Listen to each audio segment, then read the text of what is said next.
Oke teman-teman, balik lagi dengan aku Bang Zepri dari channel UZ Misteri teman-teman ya. Balik lagi di channel yang membahas tentang horror story, fakta, misteri dan juga teori konspirasi yang ada di dunia ini teman-teman ya.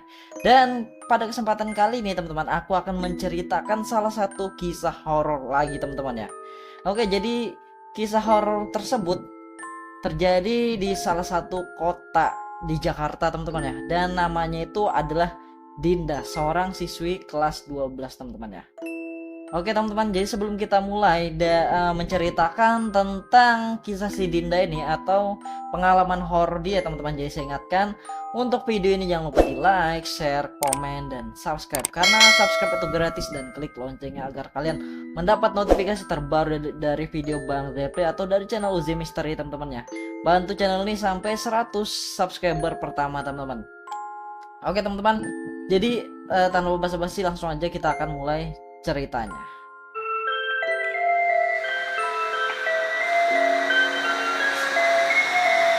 Dari kisah cerita ini teman-teman berjudul Misteri Kamar Mandi Sekolah.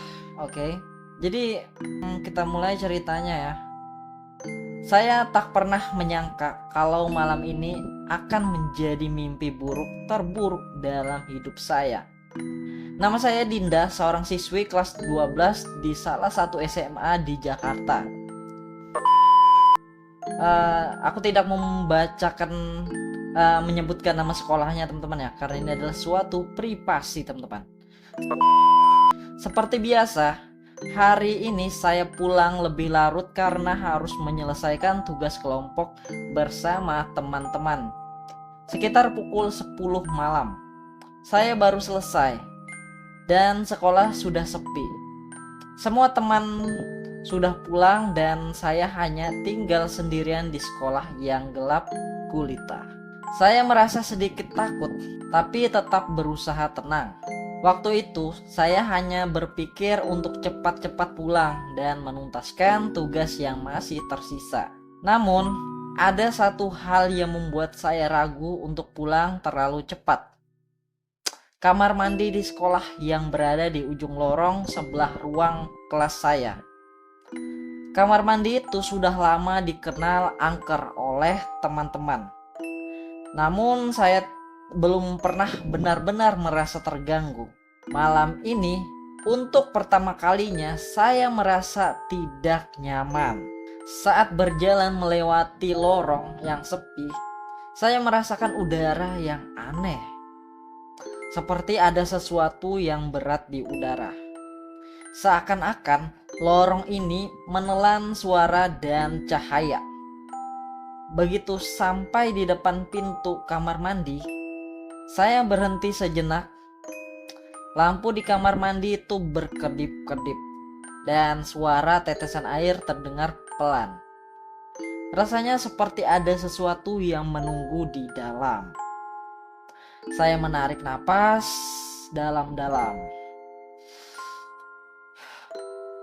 berusaha menenangkan diri. Tidak apa-apa, pikir saya, mencoba meyakinkan diri sendiri. Tapi entah kenapa, saya merasa seperti ada yang mengawasi saya. Sekolah ini sudah berdiri lebih dari 30 tahun. Dan kamar mandi di ujung lorong itu adalah bagian dari gedung yang sudah cukup tua. Selama bertahun-tahun, banyak cerita menyeramkan beredar mengenai tempat itu. Beberapa mengatakan bahwa kamar mandi itu angker, dengan suara-suara misterius yang muncul di tengah malam. Ada yang mengatakan pernah ada seorang siswi yang hilang di dalam sana dan tak pernah ditemukan lagi. Namun, saya selalu menganggap itu hanya cerita bohong. Namun, malam ini rasanya berbeda. Saya merasa seperti ada sesuatu yang menunggu saya. Dan entah kenapa saya merasa tertarik untuk memasukinya. Saya mencoba menepis perasaan aneh ini, tetapi kaki saya malah melangkah masuk ke dalam kamar mandi itu tanpa bisa saya tahan.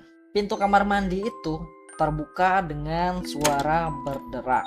Dan saya langsung tercium bau apek yang sangat kuat. Lampu yang berkedip-kedip itu menambah kesan suram pada tempat itu. Saya berjalan perlahan menuju wastafel, mencoba membasuh muka, tapi tiba-tiba suara air mengalir terdengar semakin keras. Saya menoleh ke arah suara itu dan melihat keran wastafel sebelah kiri terbuka. Airnya mengalir deras padahal tak ada yang menggunakannya. Saya merasa aneh karena saya yakin sebelumnya saya melihat keran itu dalam posisi tertutup. Dengan hati-hati, saya mendekati wastafel itu dan berusaha memutar keran untuk menutupnya. Namun, tiba-tiba saya mendengar suara pelan di belakang saya. Dinda. Suara itu sangat pelan, hampir tidak terdengar. Tetapi saya bisa mendengarnya dengan jelas. Suara itu seperti berasal dari dalam kamar mandi. Seolah-olah ada seorang yang memanggil nama saya. Namun, saya tahu saya sendirian di sini.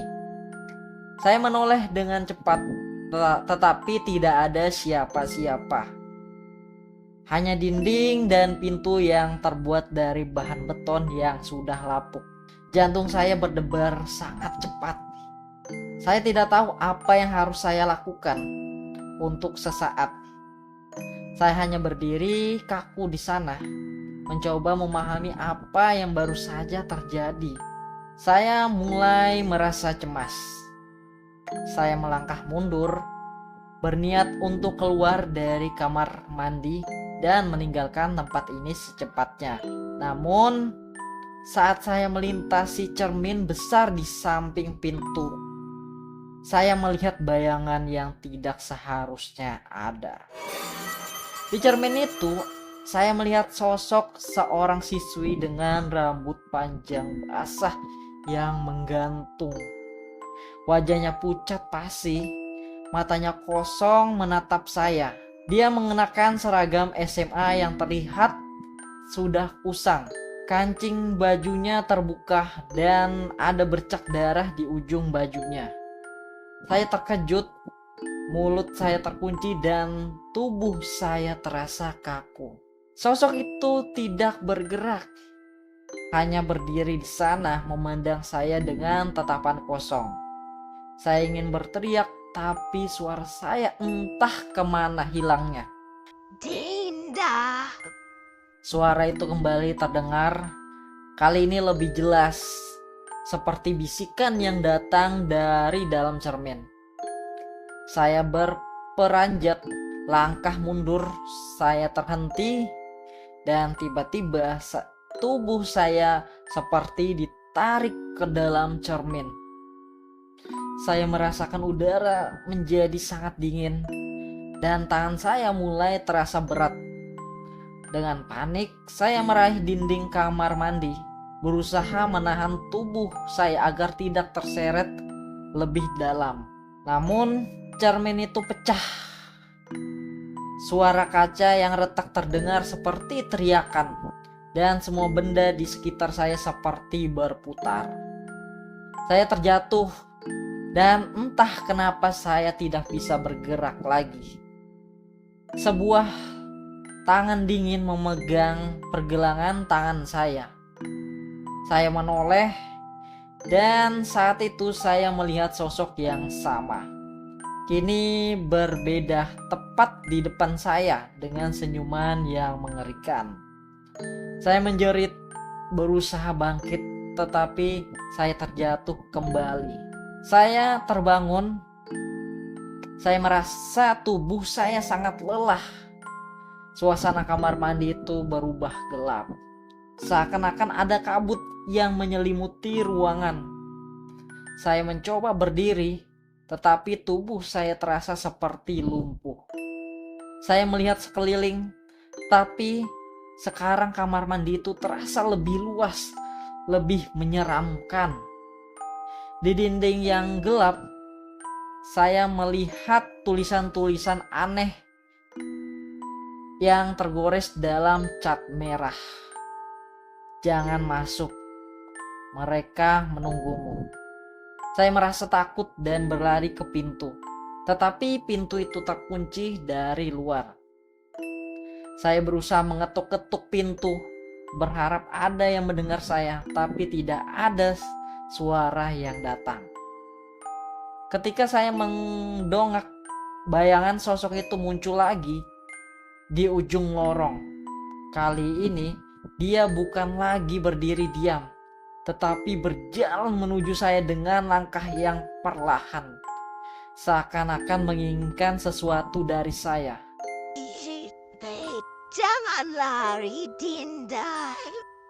Suara itu kembali terdengar, kali ini lebih jelas, lebih dalam. Saya berteriak sekuat tenaga, berharap ada yang menolong. Tetapi di saat itulah lampu kamar mandi itu padam dan segala sesuatu menjadi gelap gulita. Paginya telah tiba. Ketika saya terbangun, saya berada di luar kamar mandi. Berarti si Dinda ini pingsan, teman-teman ya. Dan pagi mulai datang. Dan di lantai yang dingin, semua yang saya alami malam tadi terasa seperti mimpi buruk yang tak terjelaskan. Teman-teman sudah datang untuk mempersiapkan kelas dan saya merasa seperti baru saja terbangun dari tidur panjang. Namun, saya melihat ke arah lorong tempat kamar mandi itu berada. Saya melihat sekelompok siswi yang tengah berbicara tentang kejadian aneh yang terjadi di malam sebelumnya. Salah satunya mengungkapkan bahwa mereka mendengar suara jeritan dan dari kamar mandi. Tetapi ketika mereka memeriksa, kamar mandi itu kosong dan hanya bau apek yang menyengat. Satu hal yang tak bisa saya lupakan, nama yang disebut-sebut oleh mereka, Dinda, nama saya. Saya hanya berharap ini semua hanya mimpi. Tetapi di kedalaman hati saya tahu sesuatu yang jauh lebih gelap sedang menunggu di balik pintu kamar mandi sekolah yang terkutuk itu. Tamat.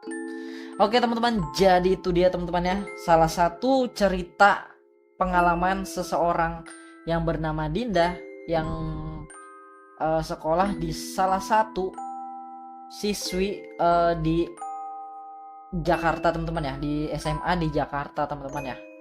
Oke teman-teman, dan aku tidak menyebutkan nama sekolahnya karena itu bersifat pribadi teman-teman. Oke teman-teman, jadi terima kasih sudah menyaksikan video Bang Zepri dari channel UZ Mystery teman-teman ya.